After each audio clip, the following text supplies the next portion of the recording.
तो cross product या vector product अगर आप बाद में नोट्स बनाना चाहेंगे तो हेडिंग जरूर डाल लीजिए। अब सुनिए, जैसा कि इसका नाम है ना सदिश गुणन, यानी इसमें जो सदिश राशियों का गुणा किया जाएगा उसका जो आंसर आएगा वो सदिश राशि ही होगा।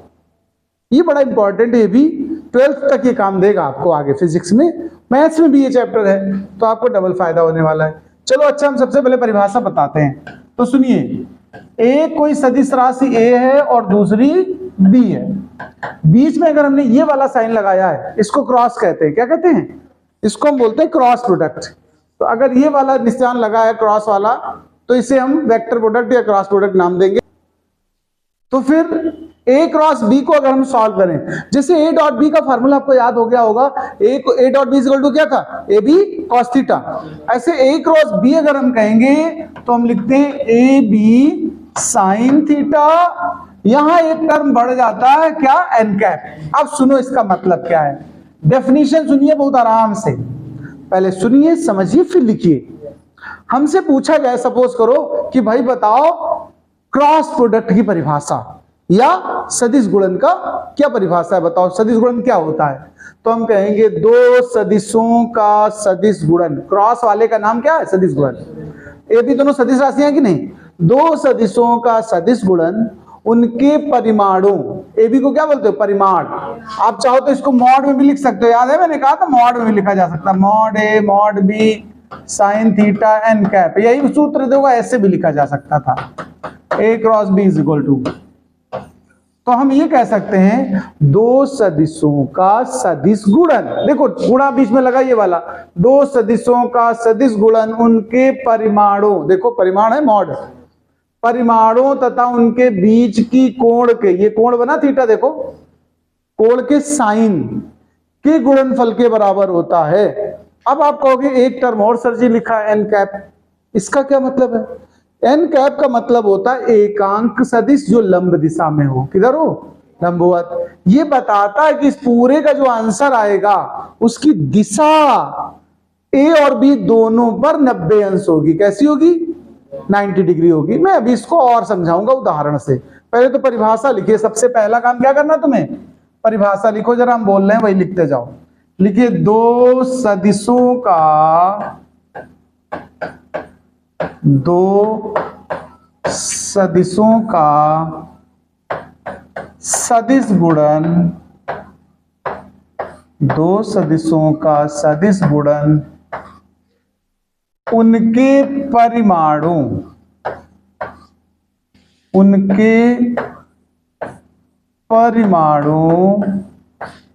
तथा बीच के कोण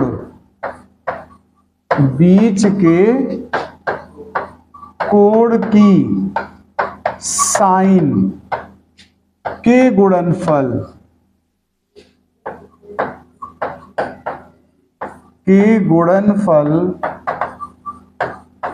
के बराबर होता है। अर्थात, अच्छा एक मिनट, के बराबर होता है और एक और चीज दिशा भी बता दो साथ में, के बराबर होता है तथा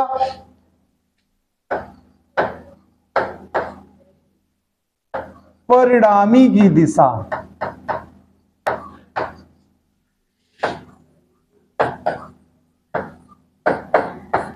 ए व बी दोनों के लंबवत होती है। ए व बी दोनों के लंबवत होती है।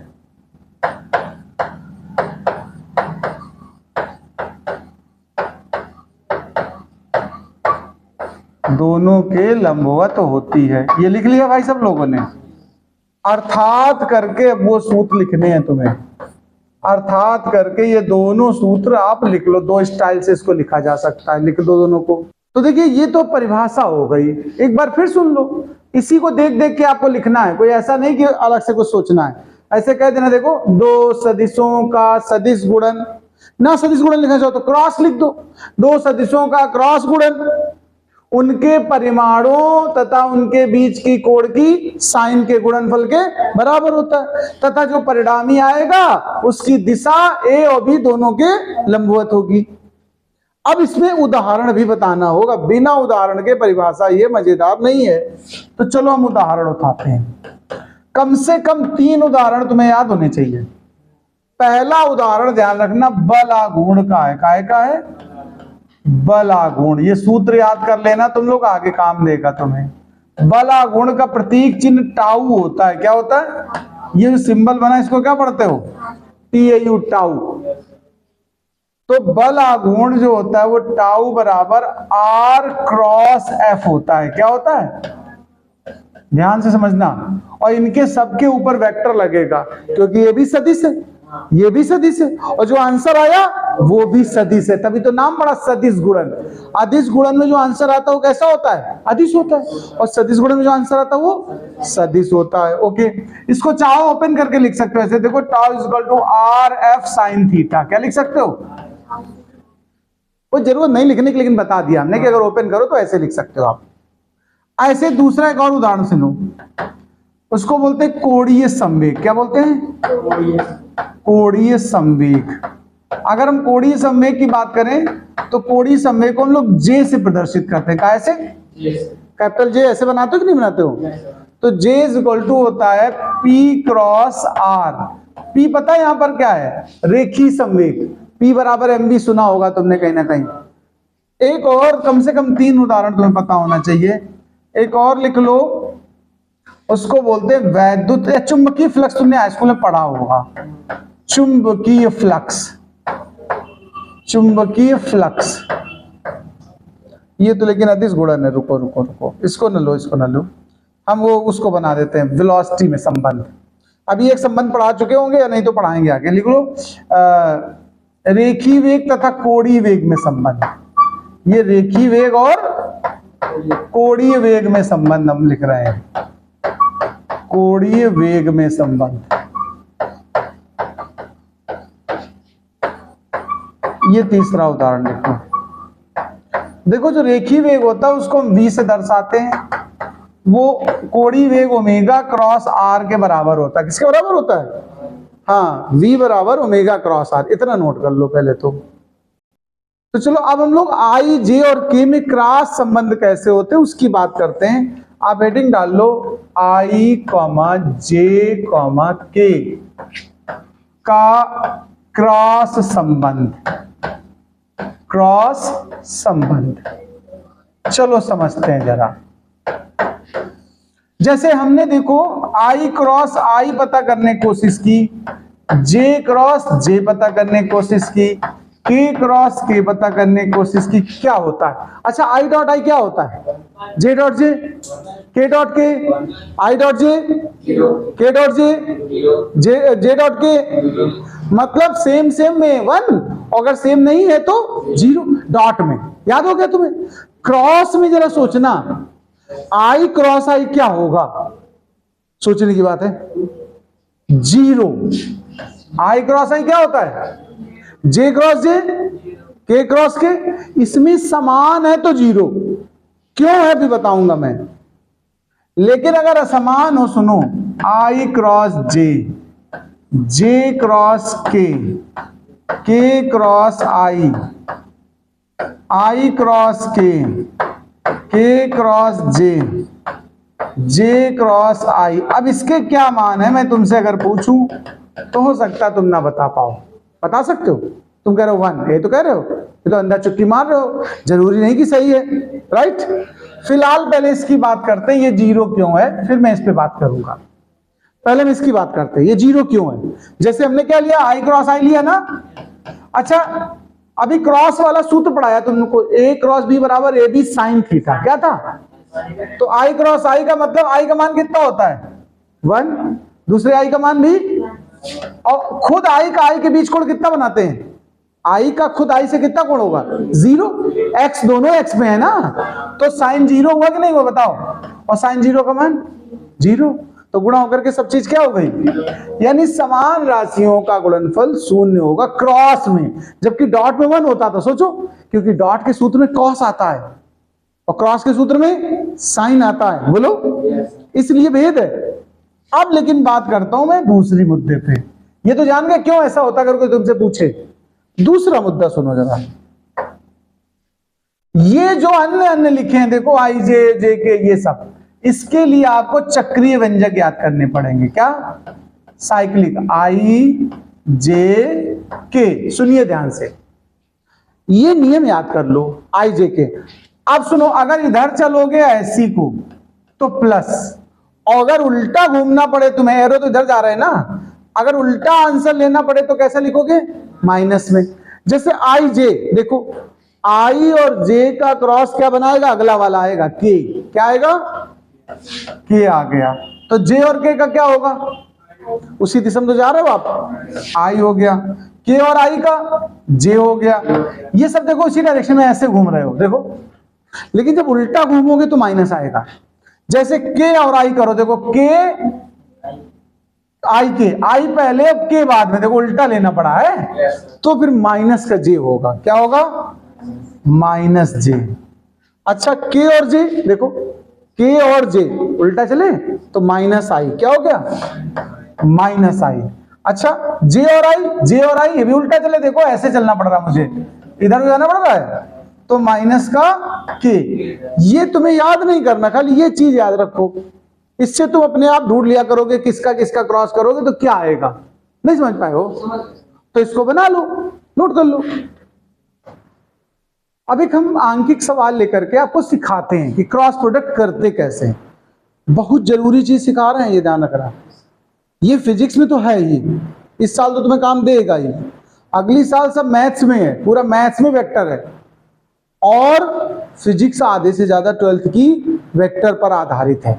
चाहे कोई चैप्टर पढ़ना ढंग से, चाहे ना पढ़ना, इस चैप्टर को एकदम रट के धर देना, ठीक है। देखिए एक सवाल ले रहे हैं, यदि a बराबर 3i plus 5j minus 7k, देखो a बराबर इतना है, और b बराबर 4i minus 3j plus 5k, ऐसे कोई नाम है।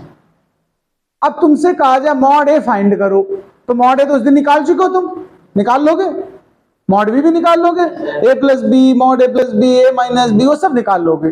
खाली एक नई चीज यहां पर तुम्हें एक्स्ट्रा सिखानी है मुझे, ए क्रॉस बी निकालना। क्या निकालना? ए क्रॉस बी निकालना। क्रॉस प्रोडक्ट नहीं सिखाया था उस दिन, क्योंकि उस दिन पढ़ाया नहीं था। अब हम क्रॉस प्रोडक्ट सिखा रहे हैं, सुनिए। इसमें एक गणित का चैप्टर इस्तेमाल करता हूं मैं, जिसको बोलते हैं डिटर्मिनेंट। क्या बोलते हैं? अलजेब्रा में पढ़ाई जाएगी तुम्हें डिटर्मिनेंट, गणित में।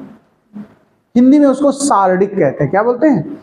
अलजेब्रा में चैप्टर होगा, लेकिन वो अभी नहीं, बहुत दिन बाद पढ़ाएंगे तुम्हारे साथ। तब तक का हम इंतजार करेंगे का, तो हम सिखा रहे हैं तुम्हें। देखो हम लोग जब ए क्रॉस बी निकालते हैं तो सारणिक मेथड इस्तेमाल करें। कौन सा? ऐसे दो लाइन खींच दो, इसी को सारणिक कहते हैं। क्या कहते हैं? और पहली जो लाइन बनेगी उसमें लिख देते हैं आई जे और के। मेरी बात ध्यान से सुनते जाना, आई जे के, तीनों तो है यहां पर, देखो। फर्स्ट रो हो गई आई जे के, सेकेंड रो में इनके गुणांक उठाओ। आई का गुणांक यहाँ कितना है? यहां पर जे का और के का -7, चिन्ह सहित लेना हमेशा। यहां बी का बताओ। अच्छा 4, इसमें यहां सारणिक समझ में आई? पहले बताओ, कोई दिक्कत किसी को? इसको रो बोलते हैं। ऐसे ऐसे चलोगे तो क्या बोलोगे? इसको रो। यानी अगर इधर जा रहे हो तो रो कहते हैं इसको। रो माने होती लाइन, पंक्ति। और अगर स्टैंडिंग में ऐसे जाते हो तो इसको कॉलम कहते हैं। क्या कहते हैं? कॉलम। खैर हमें इसकी जरूरत नहीं, बता दिया खाली। हमें जरूरत इसकी है, देखो ये वाला इस तरफ जो चीज होती है इसको बोलते हैं मुख्य विकर्ण। क्या बोलते हैं? और जो चीज इस तरफ होती है ये, इसको बोलते हैं उपविकर्ण। देखो इसका नाम होता है मुख्य विकर्ण। क्या नाम होता है? मुख्य विकर्ण। ये नाम याद रखना बस। और इसका विकर्ण का नाम क्या है? उपविकर्ण। क्या है? अच्छा बताओ, मेन आदमी का महत्व ज्यादा होगा कि उसके सहायक का महत्व ज्यादा होगा? मेन का। इसलिए पहले जो मुख्य विकर्ण की संख्याएं हैं उनका गुणनफल लेकर रखना होता है, बाद में हम सहायक वालों की गुणनफल लिखे हैं। खैर हम सॉल्व करना सिखाने वाले हैं, तुम्हें ध्यान से सुनना। इस डिटर्मिनेंट को हल करना है। हल करने का तरीका बहुत आसान हम सिखाते हैं, ज्यादा कठिन वाला काम अपना है ही नहीं। फिजिक्स कठिन है नहीं, बिल्कुल आसान, जितना हिंदी आसान होती है। रस अलंकार छंद नहीं याद करते हैं, बस उतना आसान है। छंद तुमने कौन कौन से पढ़े होंगे? दोहा, सोरठा, चौपाई, रोला, कुंडलियां पढ़े हैं? कुंडलियां पढ़े हैं? कुंडलियां में 24 मात्राएं होती, कितनी होती? इसमें गिरधर की बहुत कुंडलियां फेमस हैं। किसकी? गिरधर, एक कवि हुए हैं, उन्होंने लाठी के बारे में बताया है। लाठी में गुण बहुत है, सदा राखिए संग, गहर नदी नाला पर तहां बचावे अंग, तहां बचावे अंग झपट कुत्ता को मारे, दुश्मन दावा गिर होए तीनों को जा रहे, कहत कवि गिरधर राय सुनो मेरे पाठी, सब हथियारन छाड़े हाथ में लो लाठी। तो ये कुंडलिया छंद है, कौन सा है? इसकी हर लाइन में 24 मात्राएं हैं। खैर वापस आते फिर से, तो मतलब इतना आसान फिजिक्स है जितना आसान गिरधर के कुंडलियां हैं। तो देखिए डिटरमिनेंट कैसे सॉल्व करेंगे। मैंने कहा सबसे पहला काम आप आई लिख दो और बड़ा ऐसे ऐसे ब्रैकेट लगा दो। कोई दिक्कत? ये कठिन बात है क्या? ऐसे आई लिख देना, ऐसे ब्रैकेट लगा देना और बिल्कुल बीचों बीच माइनस लगा दो। ये भी कठिन है क्या? नहीं है। ध्यान रखना, पहला अक्षर धन होता है, दूसरा ऋण, तीसरा फिर धन होता है, अल्टरनेट होता है। तो जब आई लिखा तो धन में आ गया। अब जब जे लिखोगे तो आगे चिन्ह काय का लगाओगे? ऋण का। काय का लगाओगे? और ब्रैकेट लगा दोगे और बीच में से माइनस रख दो। कुछ कठिन लग रहा हो तुम बता दो, वहीं हम रुक जाएंगे। फिर अगला प्लस का के लिखोगे। देखो आई जे के तीन चीजें हैं ना, तो तीनों लिखे, उनके ब्रैकेट लगाए। ध्यान से समझना बात को। आई फिर उसका ब्रैकेट, जे फिर उसका ब्रैकेट, के फिर उसका ब्रैकेट, और सबके बीच बीच में क्या डाल दिया? माइनस। बस ये ध्यान रखना, आई प्लस का है तो जे और के, हाँ पहला प्लस फिर माइनस फिर प्लस। ये कठिन तो नहीं वैसे होगा, इतना तो जान ही गए होगे। अब हम सॉल्व करने जा रहे हैं। क्या करने जा रहे हैं? सॉल्व करने के लिए सबसे पहले कौन सा ब्रैकेट भरना है मुझे बताओ। सबसे पहले कौन सा ब्रैकेट भरने जा रहे हैं? आई वाला। ओके, तो जिसका ब्रैकेट भरना उसको छुपा दो। देखो आई यहां दिख रहा है तुम्हें, देखो ध्यान से देखो। आई सबको दिखा कि नहीं दिखा बताओ? जे, और इधर भी आई दिखा। देखो मैंने आई काट दिया दोनों तरफ से, इधर से आई के एक रोड बना लिया, एक आई का इधर से रोड बना दिया, चौराहे पे आगे आई कि नहीं बताओ। अब तुम्हें क्या दिख रही? चार चीजें देखो। कौन सी चार चीजें दिख रही? 5 -7 -3 और 5 दिख रहा कि नहीं? इसमें मुख्य विकर्ण में कौन है? 5 गुणा करो, कितना आएगा? 25। कितना आया? 25। वो कहां लिखोगे? इस जगह पर लिखोगे कि नहीं लिखोगे बताओ? पहले नंबर पे। मैंने कहा मुख्य वाले का पहले मात्र। उप विकर्ण में कौन कौन है जरा देखो। 3 माइनस का, ये देखो ध्यान देना, वो जरूरी नहीं कि वही वाला विकर्ण, वो कट गया। अब इतना हिस्सा बचा, इसके लिए ये प्रिंसिपल डायगोनल है, ये इतने के लिए, और ये मुख्य डायगोनल। जो बचेंगे चार उन्हीं में आपस में सोचेंगे। इधर इधर मुख्य होता है, इधर इधर उप रहता है, बस ये बात समझ। तो 7 का, और दोनों माइनस के थे, प्लस नहीं हो जाएगा। देखो माइनस माइनस, तो क्या हो गया? माइनस माइनस प्लस होकर 21 हो गया। बताओ इतना समझ में आया कि नहीं? आई का ब्रैकेट भर गया। अब हम जा रहे हैं किसके ब्रैकेट पे? जे के ब्रैकेट पे। किस पे जा रहे हैं? जे के ब्रैकेट पे। चलो जे के ब्रैकेट की बात करता हूं मैं। किसकी बात करता हूं? जे का ब्रैकेट बनाना है मुझे।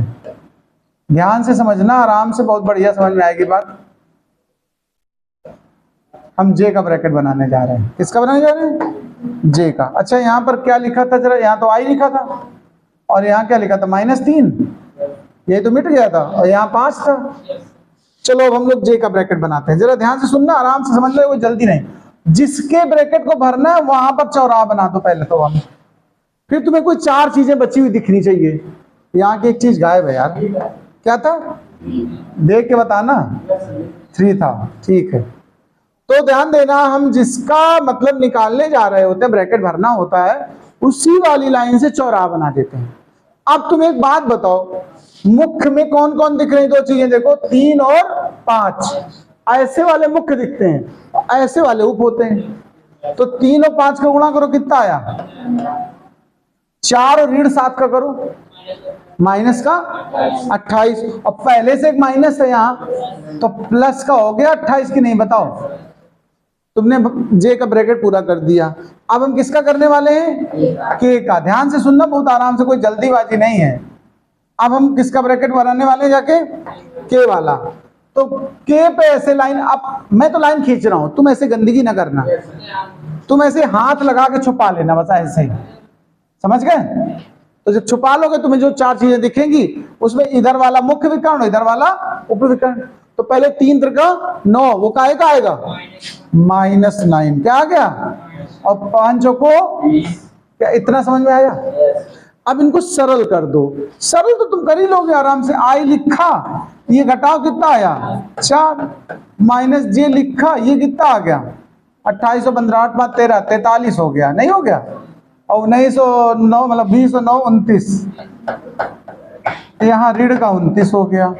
इसको ऐसे लिख दो, 4i माइनस 43 जे माइनस 29, ये निकल आया a क्रॉस b का मान। देखो a क्रॉस b की शकल देखो वैसी ही है जैसी a की और b की थी आपस में। देखो a b में सब में i j k था कि नहीं था? तो a क्रॉस b भी i j k है कि नहीं? यानी सदिशों का जब क्रॉस किया तो सदिश आया, i और j और k आए, मतलब सदिश आया। और बिना i j k के आंसर आया था पीछे वाले में, देखो डॉट जब करा था, वो अदिश होते हैं। जब i j k ना हो तो अदिश राशियां हैं, और i j k साथ में दिख रहे हैं तो सदिश हो गया। यानी सदिश का गुणा करके हमें आंसर में क्या मिला? सदिश मिला। इसी को सदिश गुणन कहते हैं। इसके बाद में आपको दे रहा हूं होमवर्क, फिर इसको नोट करो। पहले होमवर्क नोट करो। लिखो, यदि P बराबर 7i माइनस 8j प्लस 9 के और Q बराबर 6i प्लस 5j माइनस 7 के, ये है, तो P क्रॉस Q ज्ञात कीजिए। तुम्हें क्या ज्ञात करना है? P क्रॉस Q ज्ञात करना। अब ये सब तुम नोट कर लो और ये घर से करके दिखाओगे मुझे। चलो नोट करो।